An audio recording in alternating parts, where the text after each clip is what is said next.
Hello everyone, কী অবস্থা সবার? তো আজকে একটা নতুন রেসিপি নিয়ে হাজির হলাম। তো চলো শুরু করা যাক। তো আজকের রেসিপিটি তৈরি করার জন্য প্রথমে আমি কিছুটা জল গরম করে নিলাম এবং তার ভিতরে দিয়ে দিলাম পরিমাণ মতো পাস্তা, 1 চা চামচের মতো লবণ এবং সামান্য একটু তেল দিয়ে ভালো করে এটাকে সিদ্ধ করে নিলাম।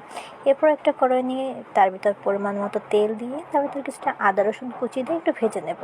তারপরে এর ভিতরে কিছুটা সবজি দিলাম, ফুলকপি, তারপরে বরবটি, ক্যাপসিকাম, পেঁয়াজ, কাঁচামরিচ। তো এগুলো একটু ভালো করে ভেজে নিতে হবে। তারপরে এর ভিতর যখন একটু ভাজা হয়ে আসবে, তারপরে এর ভিতর দিয়ে দিলাম একটা ডিম।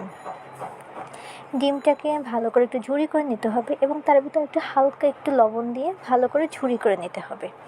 তো এরপরে এটাকে ভালো করে ভেজে এরপর আগে থেকে যে সিদ্ধ করা পাস্তাটার ভিতর দিয়ে দিলাম 1 চা চামচ পরিমাণ গোলমরিচের গুঁড়ো এবং দিয়ে দিলাম 1 প্যাকেট ম্যাজিক মশলা।